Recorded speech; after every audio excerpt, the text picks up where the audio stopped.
Hi, I'm Matt with Sethawadi Kite in Kalpitiya, Sri Lanka. In this video, I'm going to talk about some of the things we're going to cover in the very first lesson.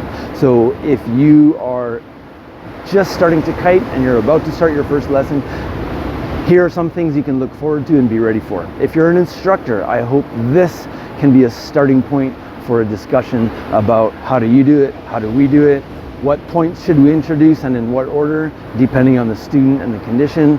Those are really important conversations because it's part of how we achieve continuous improvement. Okay, by the time we get to the beach, we've already checked the student for swimming ability, any health or medical considerations we need to know about.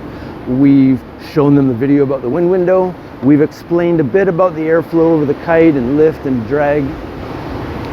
And here, when we get to the beach, we're just going to start with being aware of your environment that you're going to be kiting in, like this. And now we talk about assessing your location, your environment, the wind, the beach, the water, and the wind includes the speed, direction, and quality. Okay, we're going to get familiar with the safety leash and the bar and the parts, and we're going to point out how this safety leash runs through here and becomes one of the front lines. We're going to talk about how to hook in with one hand. We're going to talk about using the trim adjustment. We're going to talk about how to control the kite. We're going to go through what we call the 3 levels of power kill if you need to dump the power in the kite. The first being just let go of the bar, after which we always look around, check, assess the situation, see what's happening with the kite, and make a decision. The next one being opening the quick release. Same thing, stop, look around, watch the kite, assess your situation, make a decision. And the last one, which we call the goodbye kite or 2,000 euro option. Your kite has now become a hazard to anyone downwind of you. When we flip the kite over, we do not want to hold it in the middle and try to flip it and drive it into the ground. We're going to lift it up into the air and flip it. Okay, so we do this little drill to help illustrate the back stalling. We've already found the wind direction at this point and are across the wind line, which we're standing on. And when we pull the back lines up to a point, it gives more power. Too much, it's back stalling. When we let the back line loose again, the kite goes back to minimum power. And we're very loose on these lines. Also, at this point, I'm going to say to the student, let go. And we explain that when they open the quick release, that's the line that's connecting them to the kite, and they need to focus on getting to the kite and grabbing the kite in the middle. Now the kite is secure. Okay, then we set up the lines, which is pretty standard, and we'll go through that now. Okay, once we've connected the lines, first thing we're going to do is our line check from downwind, which is an important thing. We always want to check our lines before trying to launch the kite, otherwise the poor person holding the kite has to stand there and wait while we're fixing the lines. We're standing directly downwind of that middle strut, lined up, and we're pulling on the chicken loop, not the bar. From there, it's very easy to either check the back lines or to see what needs to be done if it needs to be fixed. We're also going to have a look at this depowered trim because we need to learn how to use this on the first day. You know, the first thing we show the student is how to be a helper to launch the kite. And at this point, I'm going to mention that during this lesson, I'm going to launch the kite exactly the same way every time. This is our launch procedure. And so the student can watch, and bit by bit we'll teach them that launch procedure during the lesson, because that's one of the most important things now. When you're helping someone else launch a few things, we want this tip of the kite right over this tip of the kite so the kite's not leaning. You want to be standing outside the radius of the kite, and it's the responsibility of the helper to just double check all 4 lines and bridles to make sure there's no issues. Okay, so the first thing I'm going to do is find my across the wind line and make sure I'm a little bit downwind of him. I'm going to attach my safety leash. I'm not going to hook in yet. I'm going to hold this like here until the wind just starts to fill the kite. Then I can let the bar out to make it easier for my helper. Hook in. Now we can walk upwind the rest of the way, doing our backline tension check as we go.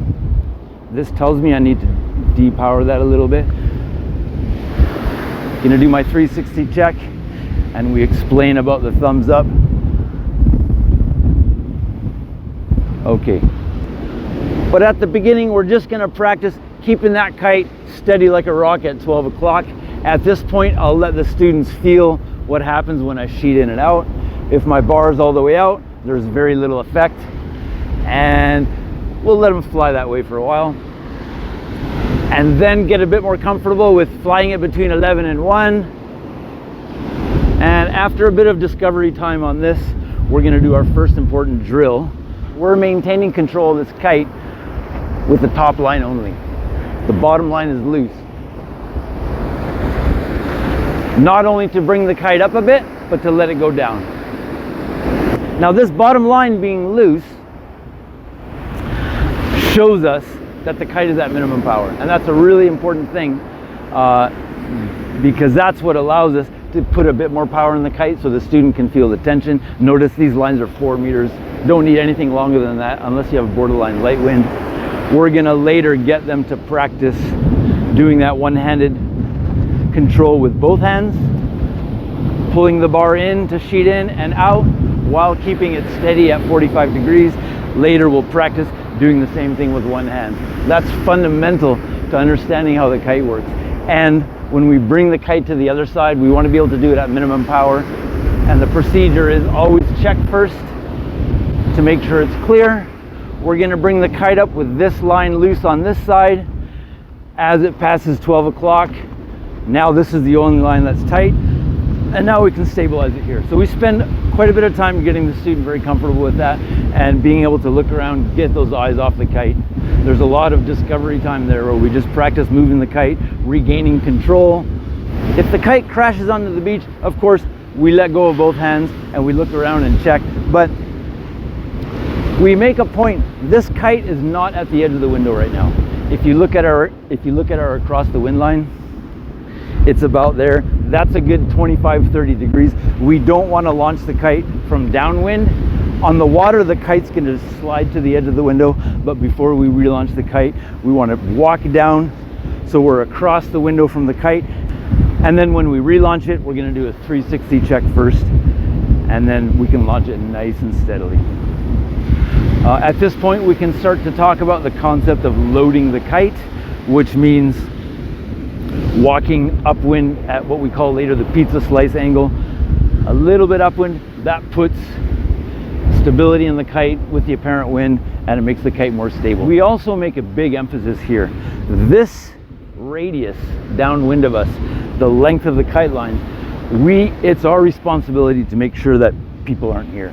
And that takes a bit of planning, it takes a bit of awareness. We see often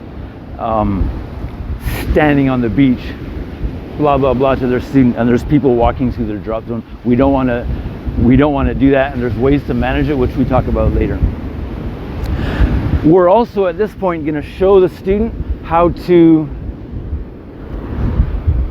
set the tuning, and we'll set it all the way out and let them see how it feels. We'll pull it all the way in, we'll let them see how it feels,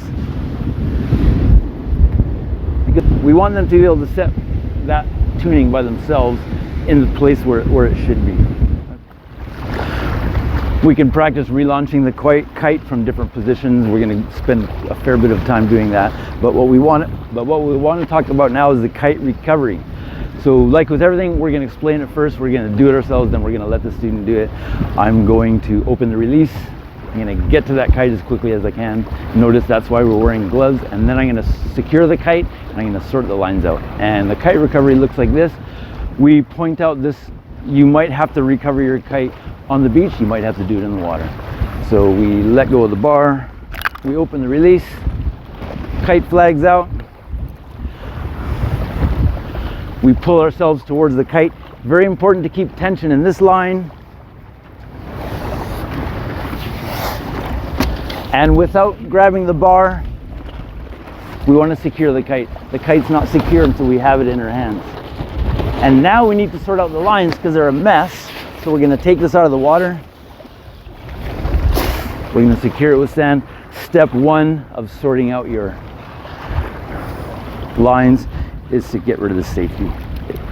Step one is to detach your safety leash. Now let's go down here. It's important, we don't want to disturb this bar any more than necessary, because that'll just make the tangles worse. But what we are going to do is, before we grab the bar, if there's any lines on here, we'll take them off and we'll close this. Then we'll pick up the bar. Any lines on here, we'll take off. The first line we want to secure is the safety line, because that's the one that all the other ones tend to get tangled up on. And then we're going to go back to that line check from downwind, grab the chicken loop, go straight downwind of the kite, get tension in both those lines, and now it's very easy to see what needs to happen. Okay, now before we go in the water, the two things that are going to prepare us are that relaunching that we talked about before and the self-rescue. And I just want to point out how to use the kite to self-rescue. Get the speed to actually practice going out.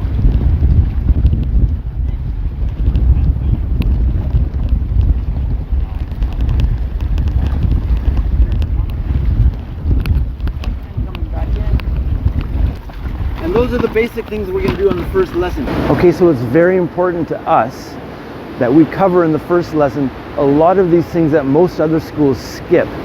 How to hold the kite at minimum power, how to have a good launch procedure, how to adjust the trim strap, how to do a kite recovery, how to have 360 awareness and be aware of what's happening around you. But within that framework, you're going to be spending a lot of time just flying the kite and making it do what you want, because that's where the learning happens. And from there, the next steps are all the body drag navigation, getting comfortable with that to get people ready for longer lines and starting to ride. Enjoy. Thank you, Azar, for his fine assistant skills, and Fajam for his skill in cinematography and camera work. Thank you.